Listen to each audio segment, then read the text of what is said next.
Hey, everybody, I'd like to talk to you about Studio headphones. Once again, I mean, no matter the flavor or style of headphones that you like to use, whether it be, the Bluetooth dangly around the neck thing or just wireless Bluetooth earbuds or the stylish, cool, over the head, submersive headphones like the Regents are, Studio has you covered. So go to studio.com and get you 15% off your order on some already affordable headphones. I mean, that 15% off is just the icing on the cake. So go to studio.com and use promo code 3RShow15. We add numbers on there, but still the same great value and discount and all that cool stuff. But anyway, before we roll into the episode, we have a voicemail from Memphis Diva 99, Miss Kayla Stevenson, author of the book Monday Mornings, and she rides apparel. I don't know the website right off the top of my head, but she has something to say about hooks, rubs, and spices. So stay tuned. Ooh, Rob, we're going to talk about hooks, rubs, and spices. This is Memphis Diva 99, and I wanted some buffalo wings and fries today when I got home from work. And so I said, let me cook. So I took that spicy, that sweet spicy hooks, rubs, and spices and put it on my French fry.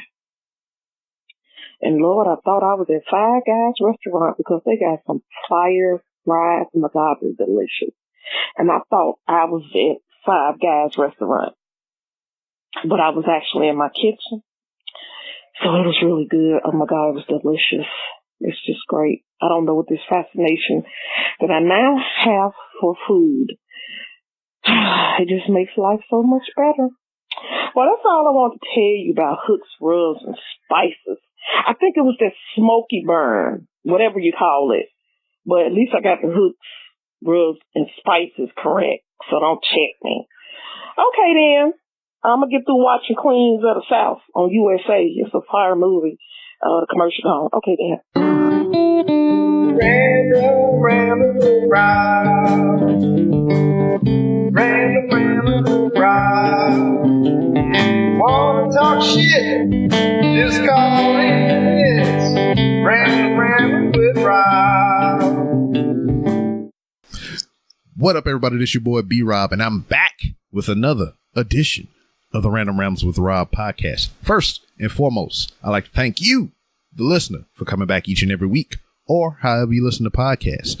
I don't know how you might do it. You might let's say, if you're listening to audiobooks. Well, that don't make no sense. I retract that statement, because if you listen to audiobooks, you can't listen to motherfucking podcasts unless you're playing it out loud on your Roku, your Apple TV, or whatever other device that you got to do. You can play it out loud, or you might be even in your car playing it out loud. Then you got headphones in your ears playing podcasts, which is counterproductive to this whole thing that I was saying. I don't know what the fuck I was thinking about when I was starting this whole sentence off. But if you do have earbuds or over the head earphones in, I hope you have some Studio headphones on, and you can get 15% off if you use promo code 3RShow. But nonetheless, however you listen to podcasts, and if you're a new listener, I'm sorry I had to subject you to all that verbal and audio nonsense just now about podcasts and audiobooks, and that didn't make no goddamn sense. I'm sorry. I apologize. The show isn't usually like that, but sometimes it is. And I got a guest this week. Is rounding out the trilogy, or is coming up on second base. You don't know. You don't even know what order this podcast is going to come out in. But my guest this week with the Rant with Ant takeover is the man himself, producer extraordinaire. We like to throw that phrase around with the producers. G-Rod, how are you, my friend? I'm doing good, sir. And your intro is great, because that's how I do my intros, where sometimes I'll go into something and then I'll think about it. I'm like, wait, that didn't make sense. Oh, well, how you guys doing? Yeah, and then why not? I mean, it's random ramblings. It's just, it's just what it is. I had something in my mind earlier that I was going to kind of spot out. I try to usually make the intros somewhat relevant to the guests. So, I mean, I know you're doing books. You have books out. You published a book most recently, but I don't know about the audio book. And I was just thinking about podcasts in general, how they're audio. And it was a big kerfluffle. I don't even know if that's a word, but I said it. Should be a word. Yes, it is a word. I feel if you can say it, if it's verbalized from your mouth, from your brain, it's a word. Oh yeah, I agree. Totally agree with that. If it's not, nationally, worldly, globally recognized, I mean, that's another thing. But I mean, it'd probably pop up in Urban Dictionary somewhere. Very soon. We should definitely put it up. Now let's think about the Urban Dictionary. They got a lot of what I guess like sexual things in there, like what the Superman is, right? Is you hitting the girl from the back, you skeet on the back, then the sheets stick to it like a cape. Yeah, they got shit like that in there. So I think kerfluffle might fall under that category or whatever. If we could make this kerfluffle sexual act, how would you go about it? What would it entail from your point of view? Oh man, put me on the spot. I like it. I don't know, man. That sounds like it involves a whole bunch of different things happening at once. Maybe a group situation. Maybe somebody by the name of Kurt in there somewhere. I don't know. Maybe it'd be a better name for an orgy. Like, orgy just sounds so weird. Your word. I can't even say it right. Kerfluffle. I just tried kerfluffle. Yes. Yeah, something like that. That could just be a name of an orgy. There you go. I like that works. Yes, an orgy taking place with multiple pillows. There you go. Kerfluffle. There you go. We did it. Urban Dictionary. Pick it up. I like it. But man, second appearance on the Random Rounds with Rob. And I mean, I think it's been a year or two, just like I was discussing with Ant-Man and just like Ant-Man. It's been a lot going on since the last time you was here. Yes, sir. Yep. Songs for the Moment wasn't here. Your blog wasn't here, The Comeback Kid. I mean, a lot of stuff has changed from G-Rod then to G-Rod now. I mean, there's been a lot of downs and you're coming back around, to top form or whatever. I mean, what is the last year or 2 years since you've been here been like, man? Oh man, it's been a roller coaster, my friend. I'm currently not in Los Angeles right now. I'm back on the East Coast where I grew up. I'm not in the city where I grew up. I'm currently in Philadelphia because I didn't want to go directly home. I just wanted to be in a city where, possibly you can get back to work in my field. But it's been ups and downs, man, like a roller coaster. And a lot of good has happened since the last time we talked, and there was a lot of bad. And got to take it for what it is, learn from it, and move forward. And, I didn't think I was going to make it there for a bit in the beginning of this year when everything happened. But so much magic came out of that situation, that dark time. And I'm almost to where I want to be. There's a few more steps I need to take, but I'm getting there. Yeah. And not to get too much into, the instances that you were speaking about, but, in hindsight, we see a lot of things. From where you were then to where you are now.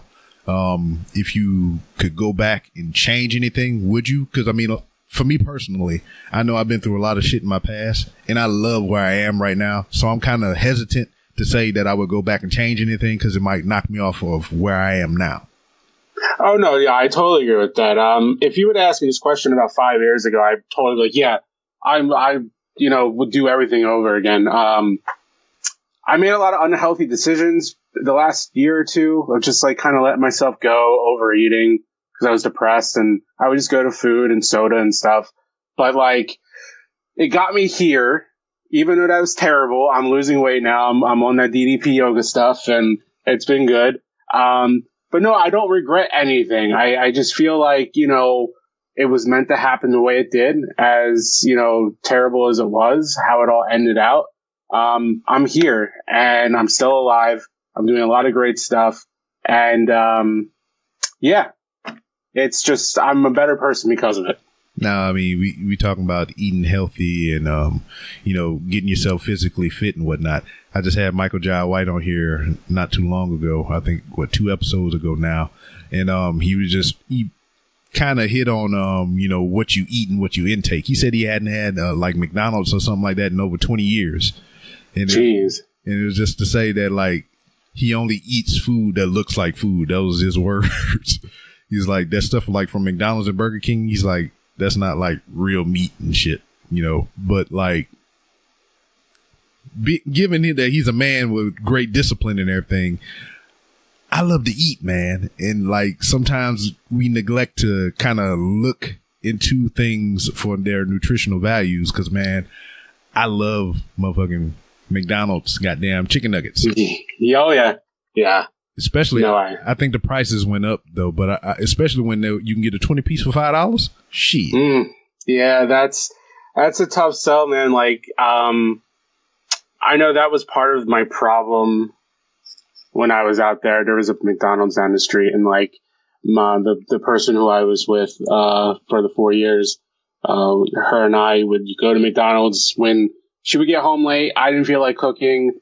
And it just wasn't, it was easy. It was right there. Yeah. And, there's things like that, and there's things like Grubhub and stuff that it's just easy to buy food, and just get it delivered, or, just go to the place because it's like right near your house. It's just, the temptation's out there. It's tough. But the 20 piece for $5, that's a good deal. And even like at Burger King, you can get a 10 piece for $1.50. So man, you get 2 10 pieces at 20 piece. Yep. Damn, you're spending $3, And, I know toward the end of my run in the military or whatever, I'll just like the give a fuck gene just jumped on me hard. Mm-hmm. And, I was doing that shit because we had a Burger King that was on base and they had like $1.50 nuggets. And I would go there with a 20 and be like, load me up. Damn, man. Yeah. It's hard. They taste good. I mean, they're not good for you, but they taste good. And that's the tough part. Yeah, I know. And then there's like the conundrum of eating healthy versus, eating conveniently. And, you go to like a Whole Foods or a Sprouts, or you go to one of these, healthier eating places or whatever, you're going to pay out the ass. Yep. It's an expensive habit to eat right. At least to eat clean. I have a lot of friends who are into eating clean and stuff, and, they have decent jobs, but like, I feel they figure it out just by like, coming up with recipes that are not too expensive. Like if it were up to me, I would eat a lot of like kale and a lot of like, I would combine kale, a ground turkey, and like something else to like kind of hold me over. And I would eat that every night, like for dinner, because it's cheap. It's healthy and it tastes good. But it's hard to keep up sometimes. Tell me about kale. I hear this thing over and over again. I just never dove into it myself. What is that like? It's an acquired taste. I had it when I first moved out to LA. The person I was staying with, my friend Kevin, who's an actor. He didn't try to kill you, did he? What's that? He didn't try to kill you, did he? That's not the one who tried to kill me. It's the guy before that. And he eats clean, because he's an actor. He's been in a lot of TV stuff, and a lot of things like that. And he tries to keep good shape. And he's a little Italian dude, from North Jersey. So he's like always about the boxing and doing things unconventional. But he would just get kale, macaroni noodles, and ground turkey, and that's all he would eat. And he introduced it to me, and I was like, I don't know if I want to try it, but I'm going to anyway. I'm in this new place, new me. I'm going to try it. And it tastes good cooked. It tastes good when it's in a juice, like there's like green juices. Yeah. But like raw, I don't like it raw because it's like bitter. Yeah. So yeah, it's an acquired taste. I mean, it doesn't taste better than lettuce. Lettuce tastes a lot better. Whoa. I don't know then. I mean, you had me on the ropes, and then I just like better than less. I can't talk. Lettuce is better, and I was like, I'm having a hard time with lettuce unless it's on a tasty burger. Oh no, I feel you on that. I mean, it's something it's better to cook with or like mix with something if like you're gonna drink it like a green juice. But eating it raw, I can't. You might be different. You might try it and be like, oh, this is the greatest thing ever. Who knows? I highly doubt it. But if anything, with that, preparing the food, I mean, what kind of seasonings you putting on there, man? I wasn't putting anything on it really. Like after it's done cooked. Well, after it's mixed in with everything, okay. I would put it in a bowl or a plate or whatever, and then I put sriracha on it because there's like no calories in sriracha, no fat. It's like literally I don't know how, but it's just a thing. Yeah, it's a conundrum to me. I look at the back of the bottle, I'm like, there's really nothing in this that's bad. Spicy ketchup. Pretty much. I mean, I have a bottle downstairs. You don't have to refrigerate that motherfucker or nothing. It's the best, though. I love it. It's the awesome sauce. That's what it should be called. It is called sriracha, the awesome sauce. That's what it says on the bottle, doesn't it? Yeah, and then I got a T-shirt that I purchased from Walmart, and it says sriracha, the awesome sauce. Oh, that's awesome. I didn't realize it said that on the bottle. I have to look at it again. I just put it on. I don't care what it does. Yeah, I don't give a shit either. Know what I did see in Walmart a couple days ago? Green ketchup. Green ketchup. Yeah. It was like Nickelodeon-inspired ketchup. It was just like green. Like Gak. Yeah, okay. Yeah, all right, slime or whatever. Slime. That's cool. That's pretty cool. I like those kind of nostalgic grabs like that sometimes, like especially Nickelodeon. You know, we all grew up with that stuff, so it's cool. And then, like, nostalgia is a big thing nowadays or whatever. If you can bring anything back from your childhood, what would you bring back? Oh, that's a good question. I would definitely bring back, well, I was big into cassette. I love music, and I bought CDs and cassettes. CDs are still around. Vinyl's coming back. Cassettes are slowly coming around. I would love to redesign a cassette player for people. To like have, I just think it'd be a really cool thing, like a Walkman walking around with a cassette player. I mean, the hipsters would do it for sure. I totally would. I guess I'm a hipster, but like, I would love to bring back cassettes just because like they're good collectible items and it just reminds me of good times. Yeah, I can remember. This is how stupid I was, man. Like, all right, you know, you can buy anything on bootleg, right? Oh yeah. So this is what I would do. I would, to show you how dumb of a teenager, you know, when I was with my money, I would go to the bootleg man and I would buy music from him because he would sell the, you know, the uncut version, you know, the cuss words and all that other shit. Oh, yeah. And, you know, it's crappy production or whatever. It's just pretty much him dubbing over something on another cassette tape, you know, hand painting the words and shit on there. Real crappy operation, but it was decent music. So what I would do to establish some authenticity, I would buy the bootleg, then I would go to Walmart or somewhere and buy the clean version, and then I would record the raw version onto the clean version so it'll look nice. Nice. That's perfect.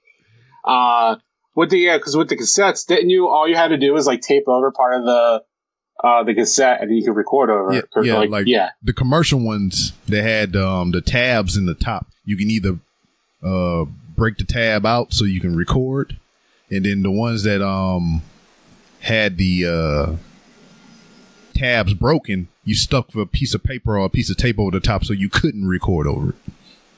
Gotcha. Okay. Yeah. That's all coming back to me now. It's funny.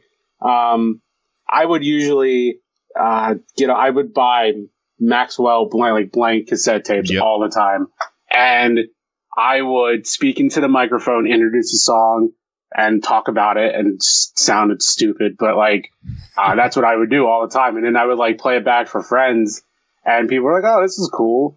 You sound dumb, but it's cool, I guess." Like I love doing that. I guess that's just because I always wanted to be a DJ, a radio DJ. I always thought that was a cool job. So I don't know. It's like you said, we all did. It's a cool job. It sounds like it'd be a great time to do. Coming in live at 5, this is Glenn Rodriguez with the Mix at 6. The Mix at 6, I love it. Yeah, I used to do the same thing. It's just like when I was coming up in middle school, whatever, a lot of DJing, especially like here in Houston, DJ Screw and all those guys were real popular. So this how much bullshit capitalism is. I can remember getting on my computer and they had a default program that came with the computer. I didn't have to download no extra software or nothing like that. I can record audio. And all I had to do was plug the little ear jack into my freaking Walkman and plug it into the jack, you know, the little double end, and plug the jack into my computer's audio receiver. And I could record from my motherfucking Walkman on my goddamn computer. That's awesome. Nowadays, you had to find a third-party program to do this. Then you got to pay out the ass for it. Or you got to do the new thing that people do now. like with Adobe Photoshop and all this other shit, you got the month-to-month motherfucking subscription. Yep. It's fucking bullshit. Makes me angry. But yeah, I would dub all that shit on the computer. And then, you know, how DJs, they scratch and mix and, you know, chopping and screwing and all that. And I would try to do that shit on my computer. And, yeah, it just didn't come out right. It sucked. They were the good old days. I miss doing that kind of thing. Like now, like it's so simple to record, and put music in it and all that good stuff. And I mean, I still like it. It's still fun, but the charm's not there anymore. Yeah. You was talking about having a Walkman or whatever. I wish they could Home Alone, the motherfucking Talk Boy, and they redo that shit. I had one of those. Too. Those things are great. And you were a kid that I would have hated because I never got one and I wanted one. Yeah, I begged and pleaded for one of those. I'm not ashamed to say I was a spoiled kid. Early days before like my brother was born and stuff, I got everything I wanted, and I appreciate that kind of thing. But now it's like I'm glad they stopped, because if it would have kept on, I'd be a brat for the rest of my life for sure. But I had my two prized possessions were the Talk Boy and the White Ranger sword, Saba, I think it was called, from Power Rangers. I love that thing. Yeah, had the tiger on the handle, right? Oh, yeah. See, man, let's talk about some of them things, man, because I can remember being a kid or being younger and seeing all this shit, and it was just like some of those items were unattainable to me. So, like, for me, I always wanted a motherfucking Power Glove, never could get the shit. I wanted the motherfucking Green Ranger flute, never could get the shit. I wanted the motherfucking Talk Boy, never could get the shit. And then that didn't have nothing to do with, like, my parents wouldn't get it for me. It's just like in my region, that shit wasn't accessible. I couldn't go to a Walmart or to a Sears or somewhere and find that shit. It wasn't around. Yeah. You know, I think I grew up where I grew up in Jersey. It was like that too. I think we had like a Jamesway, a Kmart, and an Ames, and we would get really cool action figures. But we wouldn't get anything cool like that. We would have to go to the mall, which was like an hour away, to get that kind of stuff. As I remember, the cool things that we had around our area, action figure wise, was the Terminator 2 action figures. And I was more big on that than wrestling action figures back in the day. I had the wrestling action figures, but I'm a movie guy first, you know, always. And the Terminator 2 action figures were the coolest thing that you can get around our neighborhood. Other than that, you had to go an hour away to get the cool stuff. Yeah. Shit sucks. Yep. Then I would walk out, I would come across some kids in the neighborhood who would just so happen to have one, and I'd be like, how the fuck did you get that? And it'd be like damn near wanting to fight and take their shit or whatever. But, oh no, I feel you on that one. All right, man. Books. Got a book just come out, right? Oh yeah, yep, I did. It's out now. Go ahead, sorry. Yeah, what was the process behind that? What I know, is it a part of the big comeback kid, jump through the hoops and all that stuff? It's kinda, yeah. So a few years ago, back in LA, I started writing a short story that was based off of a short film I did that is called "The Birth and Death of the Day." I think we talked about that last time you was on. Yes, yeah. So I took that short film and I wrote a short story based off of it, basically just elaborating a lot more. And I had this idea that I was going to do an anthology series every month. Like I was going to release a short story every month via ebook. I put it out in ebook and kind of just let it simmer. I was like, I'm going to wait until people actually read and see if they like it to move on with the next one. So I did for like a year. And then I found out that there's a company that Amazon owns called CreateSpace, and you can get your books or CDs or anything published like hard copies. And I'm like, I always wanted to hold a book that I wrote in my hand. Like as just a thing that I did. Like even if it didn't get released, as long as I had a copy, I was fine with it.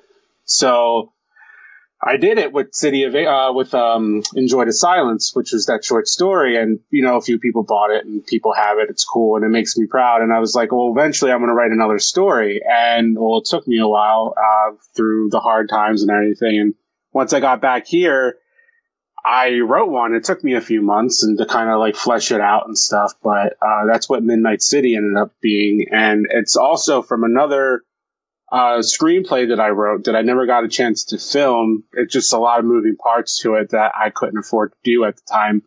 So I was like, I'm going to get the story out. I can't film it. I'm going to write it as a short story. And that's what I did.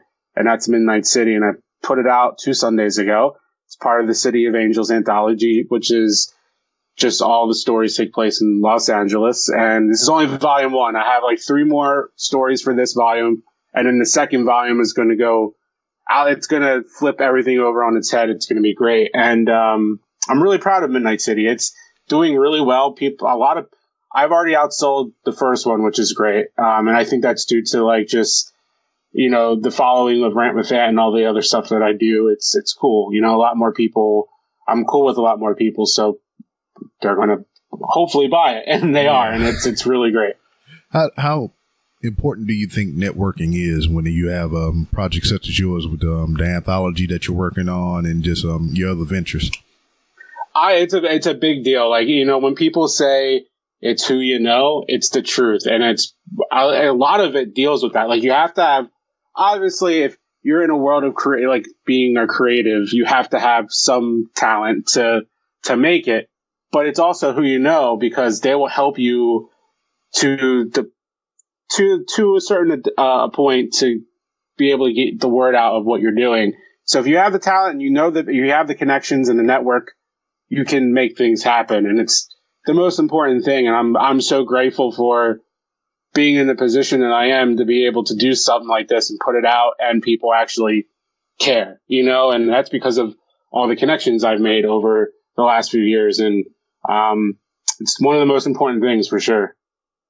Now, the growth of Rant with Ant, I mean, you've pretty much been there from the get-go, and here along the way, you've scooped up young Philium and everything. I mean, what was the decision between you and Ant on about bringing Philium into the fold?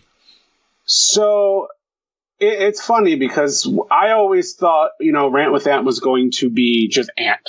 Mm-hmm. I could when we started, I brought him on to the Wrestle Addict and he was so good. We kept him and we became really good friends, best friends. And he came with, the whole story, he came to me with the idea, blah, blah, blah. We get to NEI, we leave NEI, now we're here.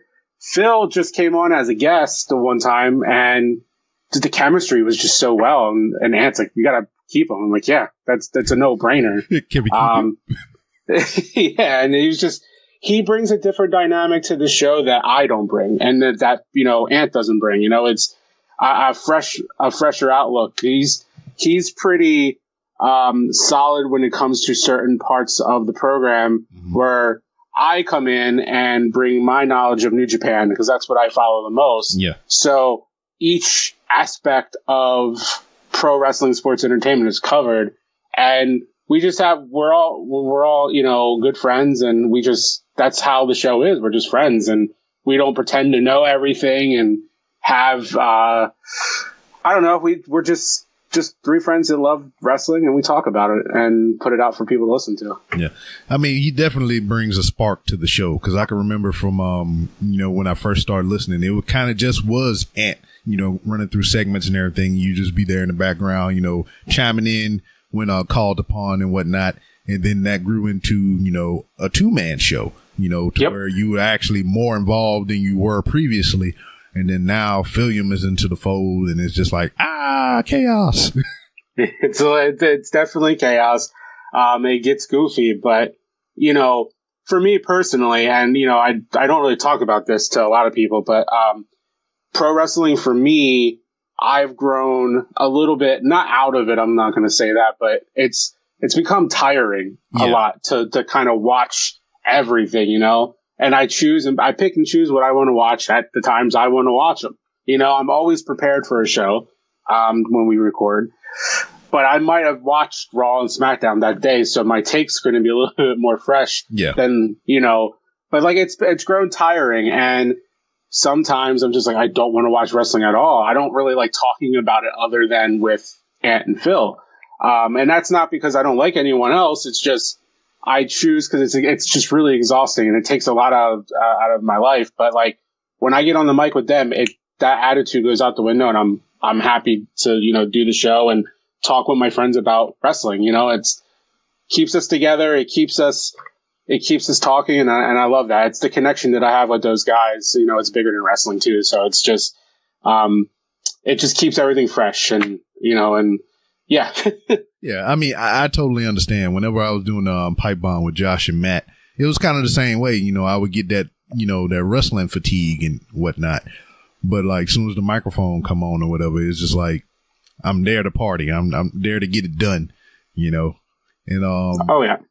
What I like about wrestling shows in general, not just the Rant with Ant, but it's just like that, those instances to where, hey, I'm tuning in because I know this is a wrestling show, but, the first 30 minutes or even more might be, talk about something else, everyday life or just what have you, and I believe that even if you watch professional wrestling, on a day-to-day basis or every big event or whatever the case may be, it helps a lot to have, that break in the monotony, just talking about, hey, I went to Publix today and somebody showed me their Publix and, just something stupid. Yeah.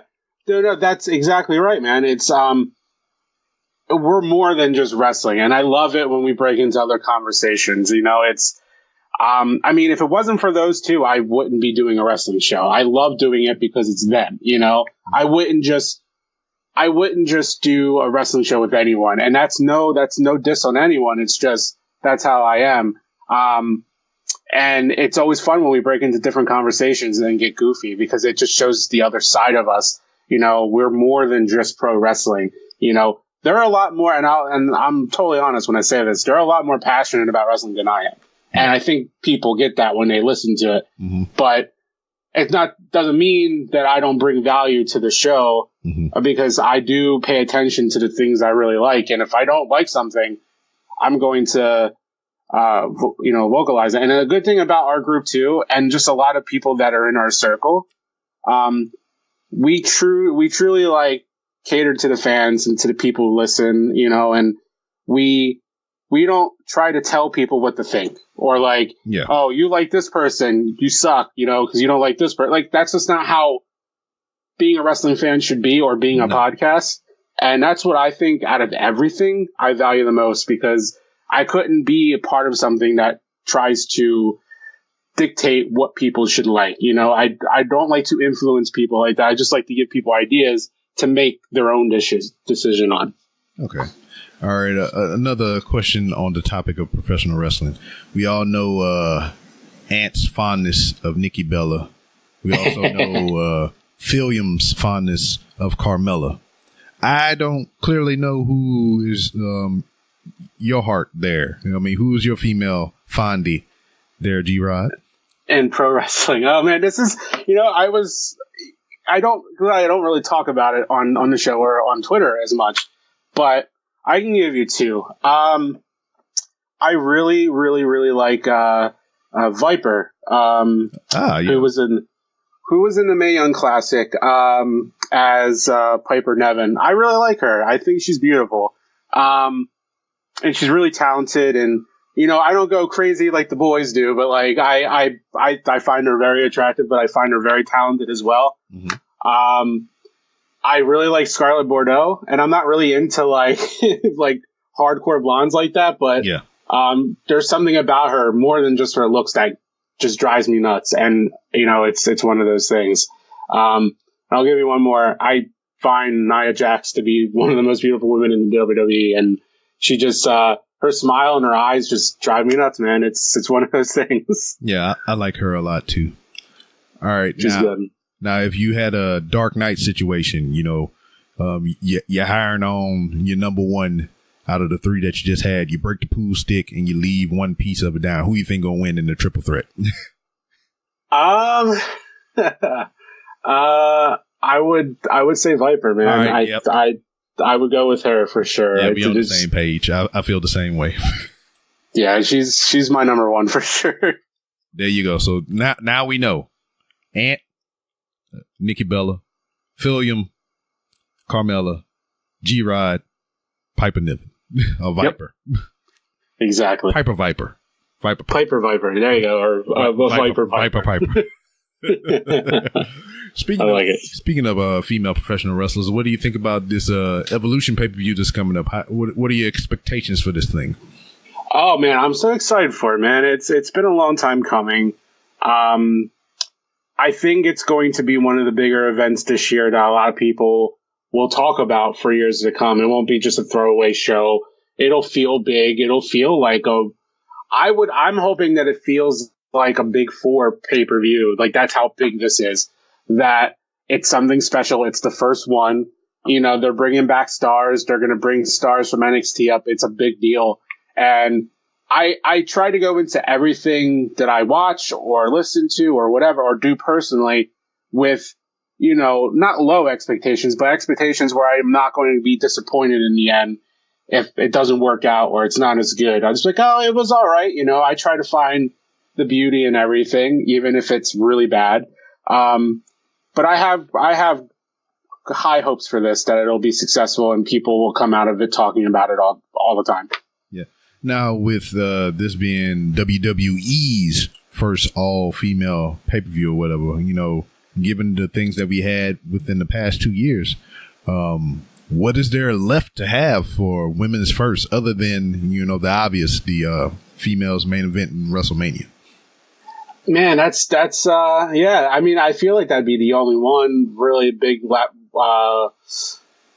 yeah, or tag team championships. I mean, that's something that's been rumored for the past month or two. Shit, probably longer than that. Yeah. Other than that, I don't even know, man. I don't. It's. I feel like the next big project they'll probably work on is getting that main event at WrestleMania for the first time. I couldn't tell you when though. I couldn't tell you. Maybe next year, like, you know, Ronda and Charlotte. You know, who knows? See, now whenever the pipe bomb was around, I think we had this discussion, and I think I said, I mean, you probably had to go back in the archive because I don't remember shit. I think I said that was last year, so I think I said within the next 5 to 10 years that it'll happen. And from the way things have been going now with the acquisition of Ronda Rousey, and I think they're working on the second Mae Young Classic and this pay-per-view, I'm tending to look more toward 5 years, more than 10. That sounds about right. I mean, it could be as soon as next year. I think so. Or 5 years from now, you know, and that's a good thing. You know, you have big stars. You've planted, or you created big stars out of these women that they could main event at pay-per-view, or main event at WrestleMania. I think they deserve it. I think they've worked hard. And I think, you know, the company going from, you know, when women's wrestling was all right, and then it went through that weird phase in the Attitude Era and like pre or post Attitude Era into now, I think it's about damn time it happens. Yeah. Now, I had a point that I was going to go with. I kind of bogged out. It happens all the time to me, man. Yeah. I think, you know, now with the current players in place, you know, Brock being a Universal Champion, and you know, just glancing of the internet or whatever, it looked like he might be signing another deal with WWE, and just the main event picture surrounding the WWE title or whatever. I think, if anything, just with those factors alone, that I think the females could main event this up and coming WrestleMania. Because I mean, if it stay on Brock, and you know, it doesn't matter if it's Roman or whoever his opponent is, it's gonna be like to everybody else. So I mean, I can understand them not putting that at the main event spot. If AJ Styles hold on to the belt, I mean, it'll be a phenomenal match, pun intended. Mm-hmm. But I mean, that's the norm for AJ, as it seems, or whatever. So I mean, it doesn't matter where you put him. You can put him at the beginning, you can put him at the middle, wherever. It's going to be phenomenal, and nobody's going to be mad about it. They just want to see his matches. So exactly. I think right now is the prime opportunity for a female main event at WrestleMania for this year. Maybe even next year. I think next year might be too late. If it's not this year, it's going to be in that 5-year window that I spoke about. But if pieces are in place like they are now, you know, around that time frame, it's definitely going to happen this next WrestleMania. Oh yeah, and it really depends on like what they do with Ronda, you know, and if they don't do it next year, I would say that Ronda will be in the main event within the couple years that she signed for. But yeah, you're right. If Brock signs another deal and is still the champion by the next year, which is very possible, the way that they're flippy floppy with their booking, it makes room for that match to happen. And like you said, AJ is going to have a great match no matter where you put him. I mean, my favorite match of the Orlando WrestleMania last year was his match with Shane. That was the best match on the card. Yeah, surprising. And that was the first match of the main show. So like, you know, it was good. You know, so I just hope if they do it, the story is really solid and they make it the biggest deal that they possibly can, and you know, because it's going to be like from an outsider's point of view, the biggest thing. Yeah, because I can remember going to WrestleMania Dallas, and the females were front and center on all the advertisements, the marquees, and everything. Mm-hmm. Yep. It was a big deal, man. And they brought the title back, and it wasn't the Divas title anymore, which was great. So I hope they treat it the same way, but a lot bigger because it is the main event of WrestleMania. And kind of to trail off of wrestling for a little bit, we're going to kind of dive down a little bit, but like with the I think the other two women in the UFC horsewomen just made their on-road debuts with NXT most recently. Oh, yeah. Shayna Baszler is the title holder for NXT, and Ronda Rousey is a current active competitor on the main roster. If that female WrestleMania main event doesn't happen this year, do you think that could be a thing they can build toward this year? The 4 horsewomen of wrestling versus the 4 horsewomen of UFC? I think they would save that for Survivor Series for sure, especially since all those women were all based in Los Angeles for the longest time, and that being where Survivor Series is going to take place this year. I think it would be dumb for them not to take a chance on it this year. I think you get Jessamine Duke and what's her name? Marina Shafir or whatever her name is. If you can get them to a point where they're serviceable in the ring, you can have Shayna and Ronda kind of like, you know, run that side of things and take care of a lot of the hot tags and a lot of the bigger spots, and I think it'll be a great match. But if they don't have the main event and they don't do that in Survivor Series, that could definitely be a Mania card match, like a marquee match, like definitely one of the main events. So I put the quotes up in the air because nothing truly is the main event anymore. Yeah. Man, it's keep pulling me back to wrestling.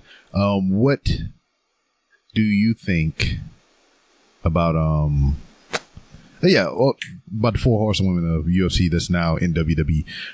Did not know that one of them is married to Roderick Strong. Yep, that's Marina Shafir. I think it's great, man. I think there's a lot of crossover appeal. I'm a fan of both sports, though I've not followed UFC as much as I used to the last time I was here on this side of the country living here, because I used to be a diehard where I would watch that more than wrestling. I just think it's a good thing, man. I think all 4 of them are obviously fans of pro wrestling and sports entertainment. I think they belong. I think it's really cool. And like I said, I think the most important thing is that it's the crossover appeal, and it'll bring eyes to the product that might have watched it before, or maybe they watched it back in the day. They're like, oh, these are the women from the UFC or MMA in general, and they're doing these things on over there in WWE, and it's really cool. I'm going to check it out, especially with Ronda. Like, Ronda's like the name. Yep, you are correct. Now, what is the comeback kid? Great question. It's my favorite topic. So this song by this group called The Midnight, which is a synthwave group from Los Angeles. I discovered them one night on Bandcamp, which is a really great site for discovering new music, where a lot of artists go and sell their stuff. I was one night just going through it like I usually do, and I found their song Los Angeles and I was just so hooked from the first lyric of the song. And they released a new album last summer called Endless Summer, and The Comeback Kid was a song on there. And I was talking about how... Hey, real quick, I want you to rethink your life choices real quick. If you're listening to this podcast through headphones, I really and sincerely hope that they're studio headphones. So if they are, just stop the podcast right now. Go to studio.com and get you 15% off some already affordable headphones. They're bomb diggity. I'm using them right now as I record this podcast, and I appreciate if you would go to studio.com and get 15% off some bomb ass headphones. You're doing yourself a disservice by listening to that inferior shit that you're using. So go to studio.com, get your 15% off your order with promo code 3RShow15. 3RShow15. Studio.com. Do it. Back to the show. The story of the song is about how someone has been beat down, knocked down, the rough year, rough times, but they're coming back and they're going to be better and stronger. And I adopted that mindset when I moved back, after everything that happened at the beginning of the year. And I was like, I'm going to start a blog or start something to first keep myself accountable for everything that I'm trying to do and not fall back on bad habits or not keep my word, just to kind of put down my thoughts in case I do want to give up. I have something that I'm telling the world. People know that I'm doing this. So I need to keep my promises, especially to myself. But it's also a blog and a lifestyle to kind of inspire people to do bigger things than themselves. That they had goals or dreams of becoming an astronaut, opening up a business, or starting a podcast even. I hope I can inspire, motivate people to do so from my successful outings or my failures, because we all have failures and that's a normal part of life and no one should be afraid of those things. But yeah, that's the Comeback Kid, man. That's just it's a lifestyle basically. It's just, we all been beaten down. We've all been, face first, rock bottom. And it just, there's a tomorrow. We can get back up, dust ourselves off and keep pushing because we only have one life. And if we just, sulk about things, and it's okay to be sad, and it's okay to be, down, but at some point you need to get your back up and kind of use those bad times as motivation to get back to the good times. Sweet. I wholeheartedly agree. Now, with this new attitude, this new lease on life and whatnot, I mean, other than the the inspiration from that song that you just laid out for us or whatever, what are some other motivational tools that you use to keep yourself up in high spirits and keep you going toward your goals and whatnot? It's a good question. So I like to watch videos from, people like Gary Vaynerchuk and things like that, simple things like that, just because they're so successful. They try to lay out plans and give good tips. And I like Gary because Gary is a guy who is from New Jersey, like I am. He's kind of got like that no bullshit attitude. And I love that. And he'll tell you how it is. And I think bluntness is perfect for motivation. If you just hear someone tell you how it is and not sugarcoating it, you feel more inclined to want to be just like that or get off your ass and do something. Music is always a thing that motivates me too. Anytime I put a song on, it doesn't even matter. Like the lyrics could be sad. Like music just it's a piece of art that I enjoy. And if I have music in the background, it gets me going. It gets me up or gets me wanting to be creative or, record a show or whatnot. And just the people around me, I've surrounded myself with some good people and, that have motivated the hell out of me to get back to where I need to be. My ultimate goal is to get back to Los Angeles. That's where I put 5 years of my life. a lot of work, a lot of, building my reputation there. And I want to continue that, and I have this hurdle that I have to get over, and I'm still trying to get over. I'm like halfway over it right now, and I know I'll get there in time. But those are the things that keep me motivated, and especially that one, because I have things that remind me of Los Angeles around me all the time. Either it's music that talks about LA. My phone background is a picture of LA. It's just, it keeps me going. That's my goal. Word. Is one of the songs I Love LA?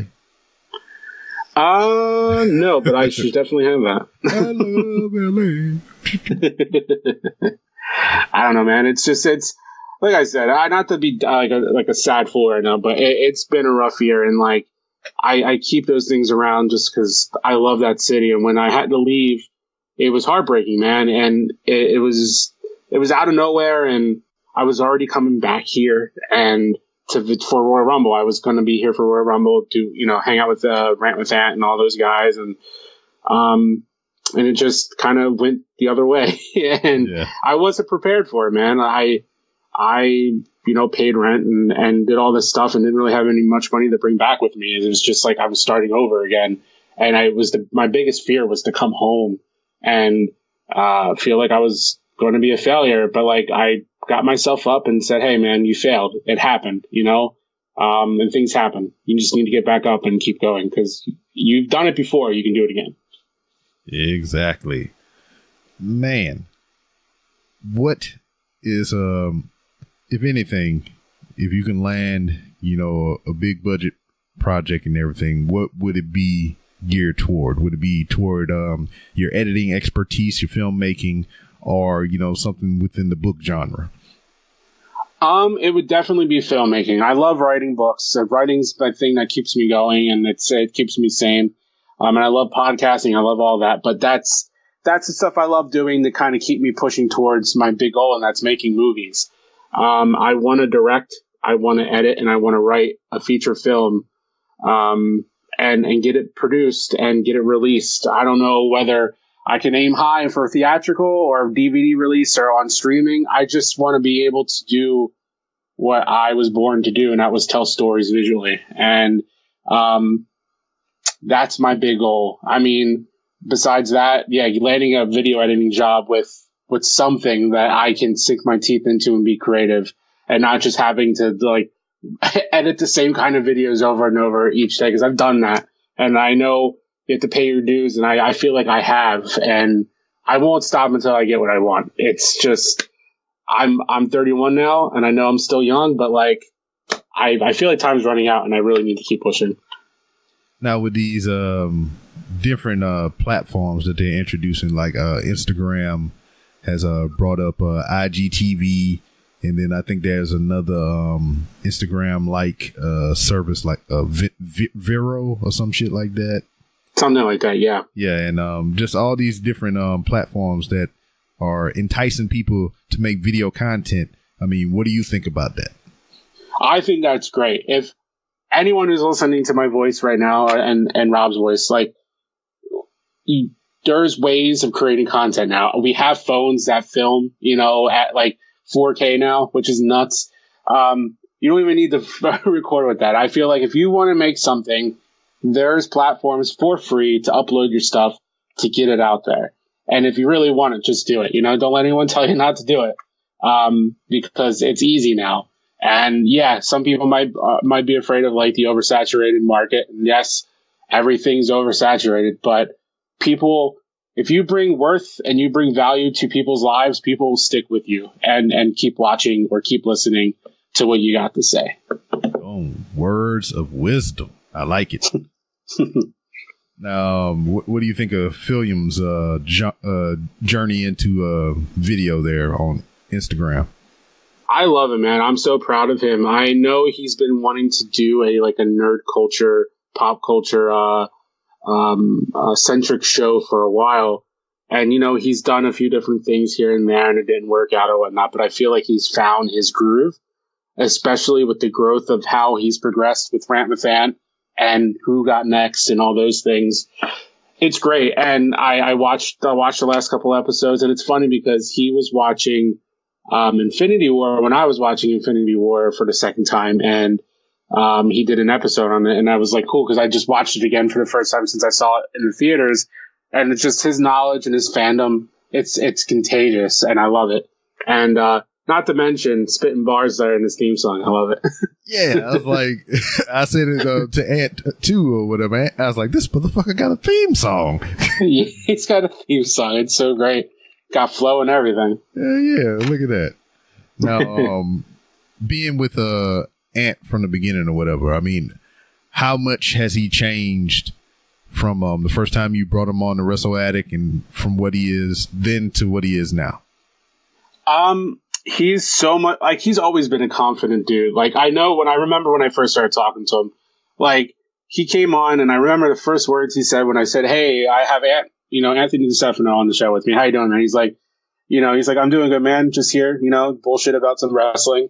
And ever since that, like first couple words, he got more comfortable as time went on, and now he's just a superstar, man. And I love that kid so much, and he's grown so much that he's going to take Rant with Ant into new heights, and it's a beautiful thing. And, I could tell from the way his interview styles too, because he's interviewed the guy who runs Beyond and Matt Riddle. It's just, he gets it. He doesn't ask stupid questions. He doesn't ask questions that would waste people's time. There's only so much time you get with wrestlers and stuff, and it's just hard to kind of ask the same questions like, oh, so what got you into wrestling? Like that's a fun question and all, but like that guy's been asked that so much.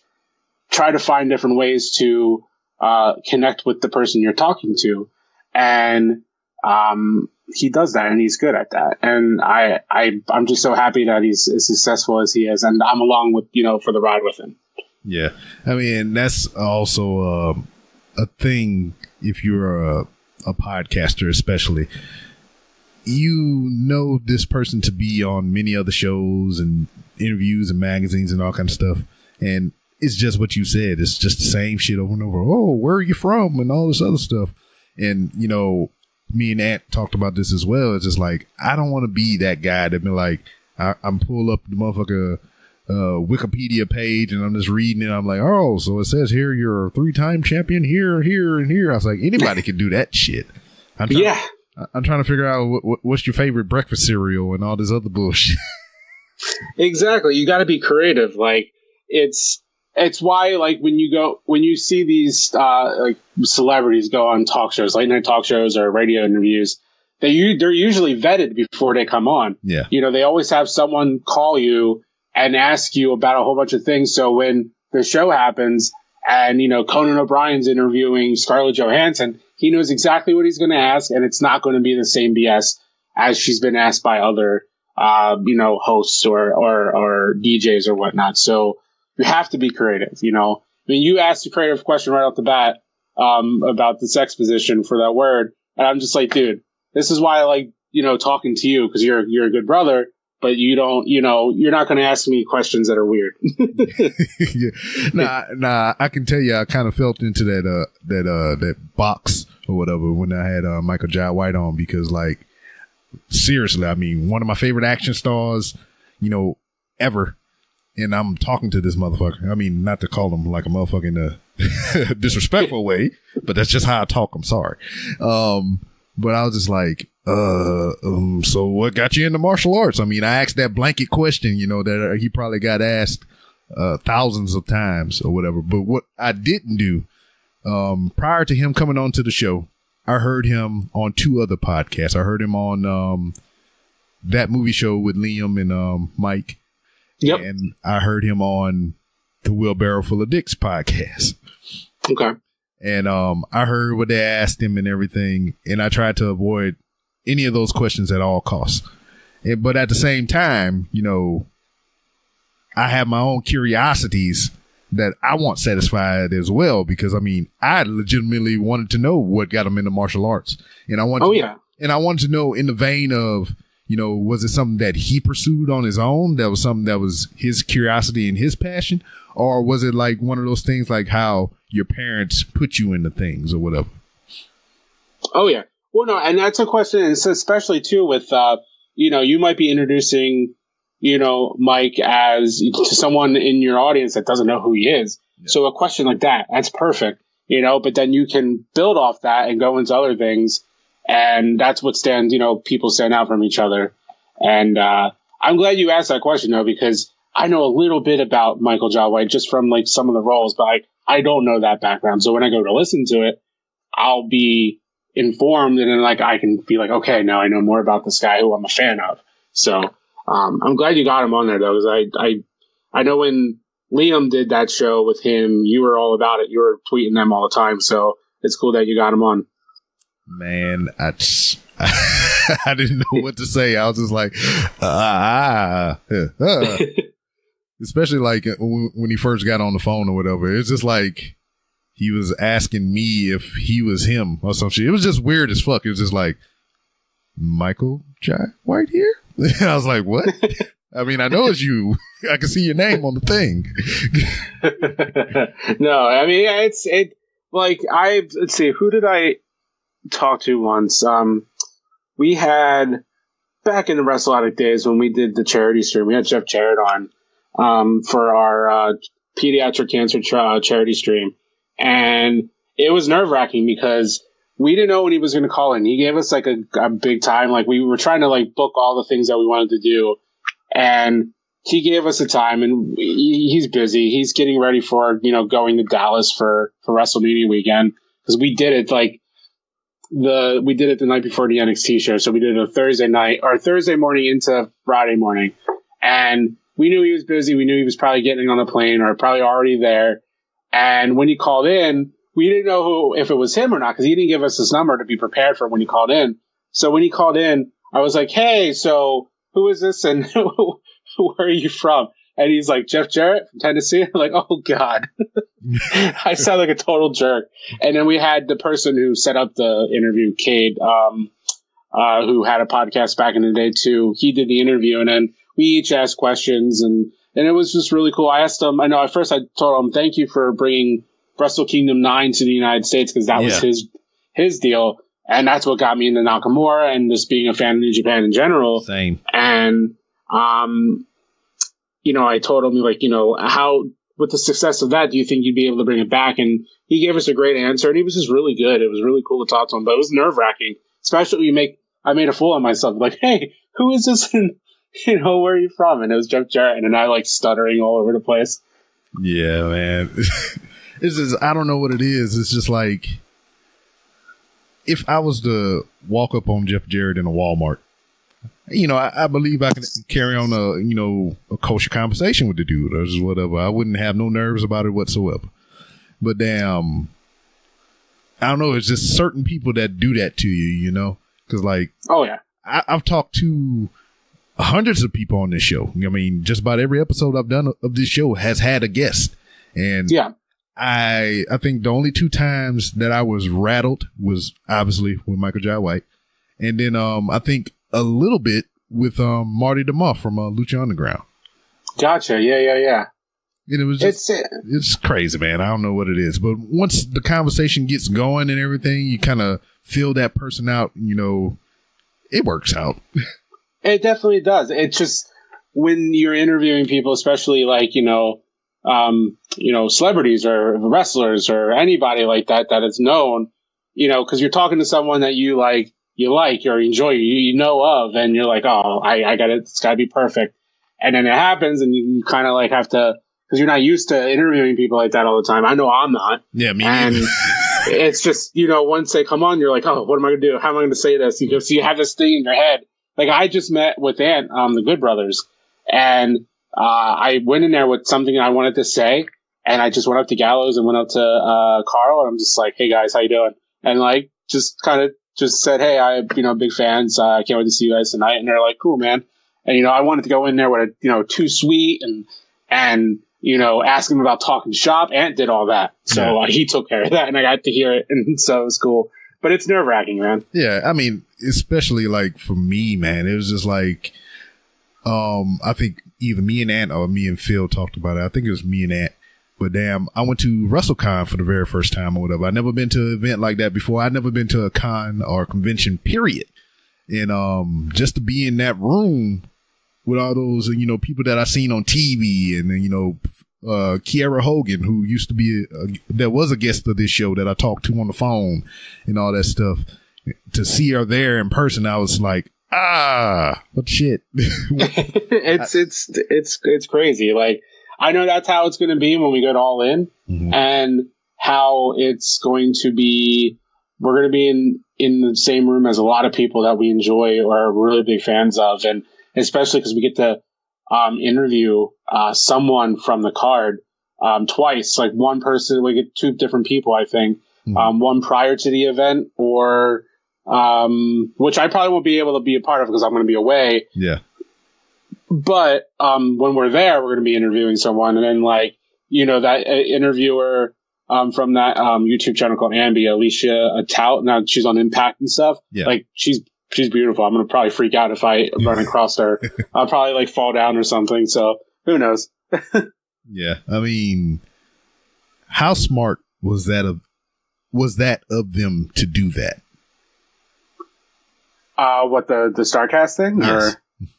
Oh yeah, it's such a good deal. Like, I knew when they were going to do All In, like, it was going to be a big deal, but like, now they have this convention to kind of like build off of with all the anticipation. And that the convention's not being run by Cody or the Bucks or anything. No. It's a totally separate entity run by Conrad Thompson. And it seems like it's going to be really fun. Since this is like their first convention, we don't know how it's going to work out. Yeah, it's like a mini mania. Yeah, it's going to be nuts, and like they have so much going on the 4 days, and with karaoke contests and video game tournaments and all these like live podcast tapings from like the Tony Schiavone podcast and ICP is going to be there. It's going to be wild. It's just going to be it's basically WrestleCon during WrestleMania weekend, but in August. Yeah, but I feel like it's bigger. Yeah, I feel there's like this cloud over this, and a good cloud, or not a storm cloud, but like a really nice cloud or whatever. It's just, there's just so much positivity and electricity that it's either going to be a really big success or it's going to be a clusterfuck, but it's going to be awesome all at the same time. Yeah. I mean, I want more of this, not necessarily, a all in type thing. I want more people to be able to do something like this or whatever. There's no doubt in my mind that this all in event and everything surrounding it is, good for the wrestling business as a whole. Yeah. It's because, you get those people that are like, that joke around like, oh, I'm all in is not going to be fun. And, I'm just a WWE guy. There's people that play that character on Twitter and it's fun, and there's people that are genuinely like, oh, this sucks, it's not WWE, blah, blah. People get really angry and causes all this fight. But, like, this is seriously going to be a really big deal for the wrestling business. And it's good. It's bringing a lot of attention to a lot of people. It's going to, it's going to up their worth. So if they ever want to sign with WWE, they're going to have a lot of exposure with this whole thing. And not to mention with the StarCast thing, it's good for podcasters because it's a podcast-centric festival, basically. Like, and they have podcast festivals. There was the podcast movement convention was here in Philly last month, and I really wanted to go to it, but like tickets are like $400, $300. Like, damn. That. Yeah, and there's like a podcast festival here. I have a friend who does a comedy podcast. Her and another friend of hers. They're both comedians and improv stand-up comedians, and they do a show, and they're great, and they did a podcast festival where they were on it, and like they were telling me about it, and I was like, oh man, I would love to do Songs for the Moment. One of those, like, how much does it cost? She goes, just sign up and they put you on and it's free. I'm like, oh, well, definitely doing that next year because I'll still be here, and definitely looking forward to it. But like more things like that for podcasts in general, it's great. Now, I'm not saying nothing bad per se about the podcast movement. I know it has a lot of backing from like, Kevin Smith, who's a big, deal in the podcasting world, and, other people like that. But at the same time, you talking about a ticket price of $400 fucking. Is that for, entering, or is that for people coming to? I think that's for getting in, because I think it's like a big conference. So I don't think it's like one of those things where it's like really open to the public where like you and I can go in. I think it was like a big conference for people who are like really serious or like are really making money off of like their show and being able to afford it. I don't want to like, I'm just saying that's what I think it is. But I know when I saw the prices, I was like, that sucks. I really wanted to go. Okay. Now in that same vein, we on the same page. I mean, I know nothing about it. This is just face value from what we're talking about right now. I don't know the details. I don't know anybody on the inside. I don't know shit about the podcast movement. But just based on that alone, don't these motherfuckers know that most podcasters, probably more than least, ain't balling like that. Yeah. It's just like it's a struggle for some people just to do a podcast or get the right equipment or get anything or whatever. And they talking about $400 motherfucking dollars. Fuck you. You're losing the essence of podcasting. Exactly. And like because I always wanted to do, and I've been working on it since we did those 2 charity streams, and they went pretty good. The first one really wasn't like featuring a lot of podcasts. It was just like us, the rest of guys, just talking about stuff for 24 hours. And we had like things that we pre-recorded and stuff for like the later night, where not a lot of people would probably be watching, but if they came across it, there'd be something on, and for both of those, streams, I was up for the full 24/7 because I was the one like running everything. But I want to do something like that again on Twitch, but featuring all different kind of podcasts, not just focus on wrestling. Like I said before, we're a lot of us who are in the podcasting world that are doing wrestling shows are more than that. And I want to feature a whole bunch of different things and like give opportunities to people that might not have the exposure, that you and I have, with the bigger group that we have our following, and just give people a chance to get out there and be heard, because we all have good stories to tell. I think there should be a platform for that. Yeah. It's just like, I'm down for opportunities, man. Within I think the last year, I've been more in the mindset of like, this isn't my show anymore. It's like, and I keep saying it, is just that this is my show in the sense that I edit it, that I line up the guests and I put it up on site for everybody to listen to it, and I pay the hosting fees and all the other bullshit. But for the most part, this show is for the guests. This is for you, G-Rod, to talk about your ups and downs in life and your books and your aspirations and all kind of things like that. I mean, this is your show for the most part. I'm just like here listening to you tell stories as you like to do. This is my favorite format to listen to, is to kind of like have a guest talk about their life or talk about whatever they're promoting or whatever, and having the guy who hosts or the woman who hosts kind of chime in, relate, and just go back and forth like a conversation. I just feel like that's the free-flowing conversation like we're having right now. It's the best listening because it's genuine. It's not robotic. Like a lot of podcasts are just so robotic and so, formatted and everything. I can't listen to those manufactured type of shows anymore. It's just, I want to hear real people talking about real things and have a good time, because that's what I'm trying to do, is trying to escape from everything around me and listen to something like this. That's why I like listening to your show, because it's not like a robotic. You're not a robot. You're not asking robotic questions and what you're does not compute. Oh man, the Cylons are here. So, yeah.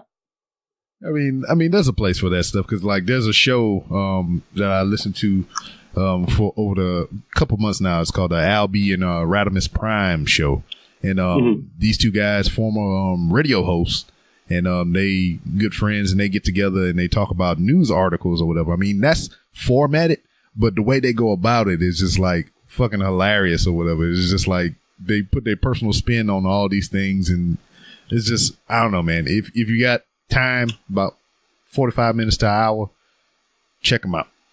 Oh, I definitely will. You have to text me the name so I can look it up. And I'm backlogged with a lot of with things I should be listening to and things I want to listen to. And that's the worst. You know, it is. It's like it's not that I don't have the time. I tend to, like, when I work, listen to music than listening to podcasts because I want to pay attention. Because I know a lot of people that put podcasts on in the background.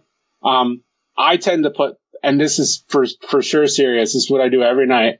I listen to Talking Shop every night when I go to sleep. So I have something light when I go to sleep. So if I'm dreaming, it's always funny or stupid because I'm listening to those guys like goofing off. Yeah. So, but if I want to listen to something like that, I want to be present in the moment and listening, like a Joe Rogan podcast or Kevin Smith stuff or your show in for example. Like I want to be there listening to it and not having it on in the background. Yeah. And see, and that's the thing too, is just like I'm the same way. I can't actively be doing anything when I'm listening to a podcast because I'll just miss out on shit and I'm like, what the fuck are you talking about? Then I have to rewind it and go back, you know. But like music, I mean, hell, man, I could put that shit on in the background and just be doing all manner of things. I can be cleaning the windows, washing dishes, standing on one foot, twirling a plate while I'm spicing it with hooks, rubs, and spices. It's just. But with the podcast, I mean, I try to be locked into it because, I mean, as a podcaster, I would want somebody to do that for me. And also, what I love and enjoy about being a podcaster is the interaction. For like somebody to quote something that I said from my show or, you know, to bring up a point that we discussed on the show or anything like that. That shit is cool. And I think it's just fucking awesome. And I don't want to charge nobody $400 for that. I know exactly. Yeah. Like I always get a kick out of like, you know, Ant comes up with that weird Tinder World Tour thing.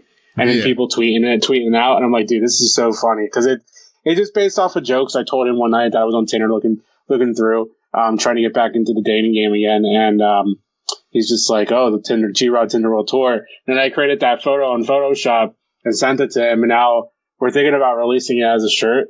I don't think anyone would buy it. I wouldn't buy it. Fuck. But if people would buy it, it's cool. Man. Yeah, so tell us about the G-Rod Tinder World Tour. Oh, the gender. Fuck. The gender Tinder World Tour. The Shanti. Yeah. The G-Rod Tinder World Tour is rolling through Tennessee this week. And then I'll be in Chicago, Illinois if you want to hit me up on that Tinder machine. Yeah. Picking up Jeff Jarrett while you're in Tennessee. Oh, yeah. We're going to go out and sing My Baby. Be Alone with My Baby Tonight. Yeah, My Baby. Oh, shit. All right, man. Going forward, I mean, with the enterprise that you have here within the Rant with Ant, your own creative juices, you know, writing this anthology series with your books and everything, looking to do your editing and the directing or whatever. What I like to ask people who have a lot of things on their plate or, you know, aspirations and dreams and whatnot, where do you want to be or where do you see yourself in the next 2 years? I'm back in LA, man. I'm working on film again, getting back into that. By that time, I'll have my first novel out as well. I'm actually going when I'm in Tennessee for the next couple weeks. Before All In, I'll be finishing my first novel. And, you know, I've been promising this thing to be out for the last couple of years. Mm-hmm. And now that I have the actual time to do it and I'll have no one to really bother me, like I'm going down there with a couple friends, but like we're all going down there to work on certain things. It's kind of like a creative adventure for us. We're going to be in the Smoky Mountains in this big cabin, and we're just going to create and do whatever we're going to do. And by that time, I have a novel out. I'll be working on my film stuff in LA. You know, podcasting still, whether I'm, you know, with Rant with Ant or not, who knows what the future holds for what we're going to do. I know the brand will live on no matter what happens. And, you know, I have a lot on my plate, a lot of things that I'm thinking about doing, and I'm just excited for the future. Man. Appreciate you. You're awesome, dude. You're motivating me with your comeback story and whatnot. And appreciate that, man. man, it's just been awesome having you here. I appreciate your time, dude. Appreciate you too, man. And everyone out there, keep listening to the show. It's great. Yeah. So before you ride off into that good night, go ahead and tell everybody where they can find you on social media. Okay. You can hit me up on all social media at RealGrod. And you'll find everything that I'm doing there, the book stuff, the podcast stuff. A little quick shout out to September 10th, if you are in the Philadelphia area, or if you have the iHeartRadio app, I will be on Radio 104.5, Philadelphia's rock alternative, hosting songs for the pretty much. It's exactly what it is. It's called Your Finest Hour, and it's based off a playlist that I submitted, and they picked my playlist, and I am scheduled for the September 10th episode, and I'll be going on there talking about the playlist and the songs that I picked. So essentially, I'm doing my shtick from Songs for the Moment on the actual radio machine. So I'm kind of excited about that. It's a big opportunity, and I'm going to go in there and do my thing, and never know what could happen. I'm not like going in there aiming to land a job or anything, but I'm hoping someone listens, because it'd be pretty cool to do something like that. Yeah, man. I wish you all the luck in all your future endeavors. I'm not saying you're getting fired or nothing, but I'm just letting. Oh no! Thanks, Johnny Ace. Yes. Well, I hope you get on there. But no, man, it's been good to be back on the show, and I'm proud of you too for how far you've come with the show and everything. I really enjoy it, and it's always good to come on here. All right, man. Thank you very much. No problem. All right, we're clear. All cool, right. Man. Like I said, I told Ann, I was like, I'm not going to tell you what order these are going to come out in, but the next 2 weeks will be all Rant with Ant. It'd be your episode than his, or his than yours. You never know. It's a surprise. It's random. It's random, man. I'm excited. All right. I'm gonna save this, and then I'm gonna edit Young Filliams. Every time I say that, I gotta say Young Filliam or Sir Filliam. I'm editing his shit so I can re-upload it with some volume, some bass and treble and shit. Megan Trainor. Megan Trainor. I like it for sure. All right, man. Like I said, thanks again for your time, dude. And keep in touch, dude. I will, man. Thank you for having me on, and we'll talk soon. Yeah, I DM'd you that show I was telling you about. Oh, hell yeah, dude. I'll put that on my list and check it out. I'll let you know how like it sounds outrageous. I like that kind of thing. Yeah. What is Albie Radimus, the one that called himself Radimus Prime or whatever. That dude is just loud and wacky as shit. I like him a lot. I'm trying to get them two on the show. Oh, hell yeah. If you do, let me know. All right, man. All right, take it easy, homeboy. You too, man. I'll talk soon. All right. Later. And that was G Reezy, the G-Rod, the Glenn Rodriguez, wrapping up his Tinder World Tour here on the Random Rounds with Rob podcast. So, hey, if you're listening to this right now, this is episode 2 of the Rant with Ant experience, the Rant with Ant takeover on 3R show.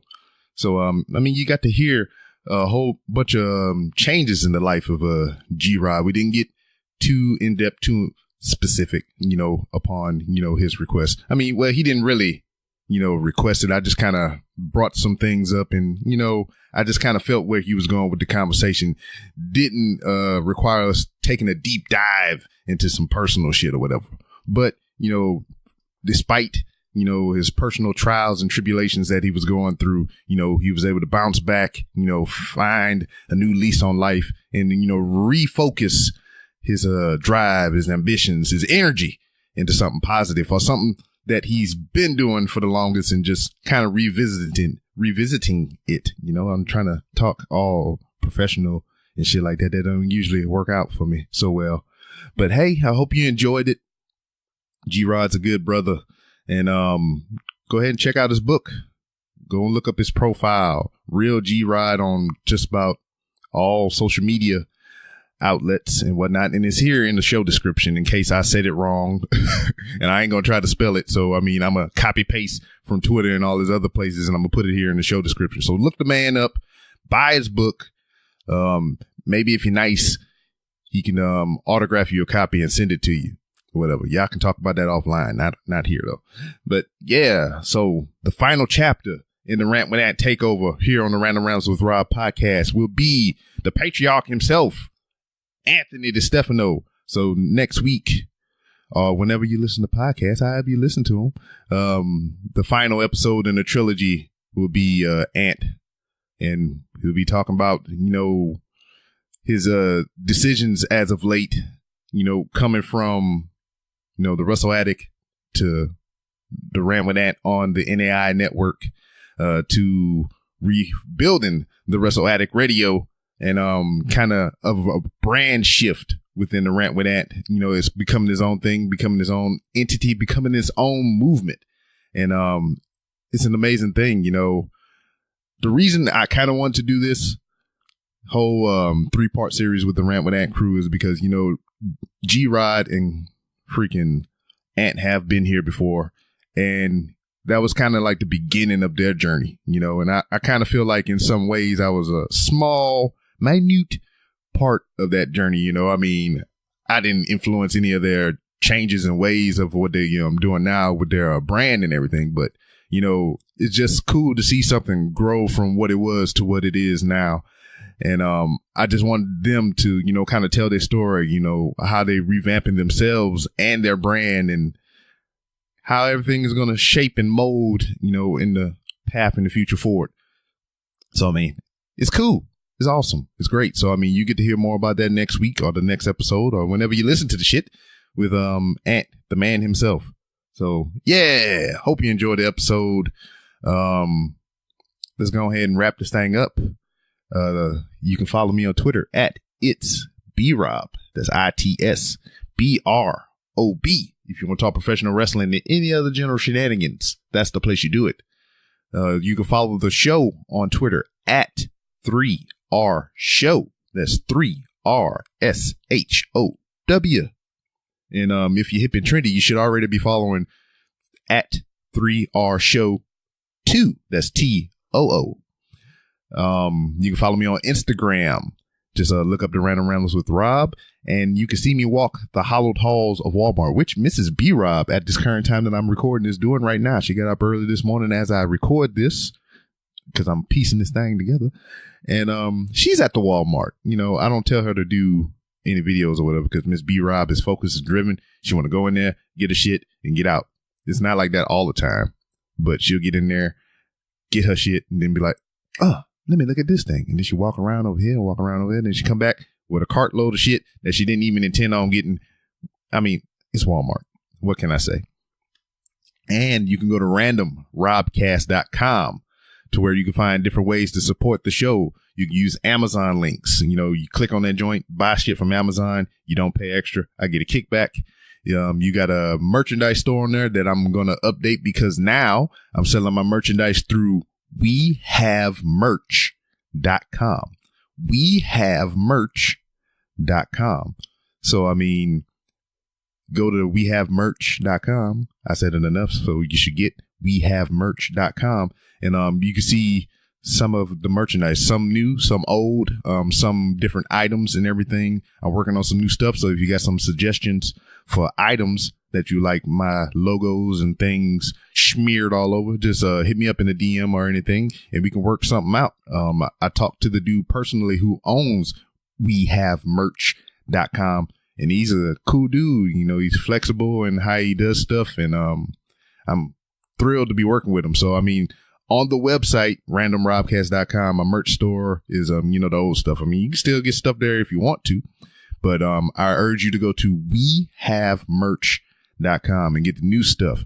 They got a fly ass hat on there with the new 3R Show logo on there. So, I mean, it's bomb diggity. I'm getting one my damn self. So you can do that. You can get merch. You can hit me up on the PayPal, donate some funds, or you can be a patron through Podbean, just like Brandon McIntyre, Glenn Abbott, King Ajar, Bob Hines, and Robert Cook. The list is growing, people. The list is growing. Be a part of the Patreon movement.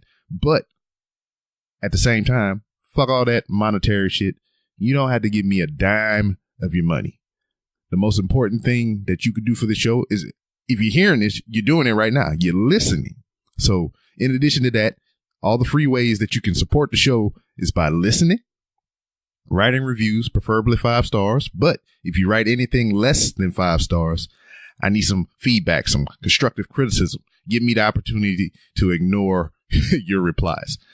So listen, write reviews, share, tweet, freaking interact, goddamn, like, share, tell a friend to listen, make them listen, hold it over their heads, tape headphones to their ears. Hopefully they're studio headphones. If you go to studio.com, you can get 15% off your order by using promo code 3RShow15 and make them listen. But other than that, speaking of studio, sponsored by studio.com. Great headphones. Can't say it enough. You're hearing all the ads all over the show. Also, Hooks, Rubs, and Spices. Down for the spices. Rub it all over your face, neck, and chest.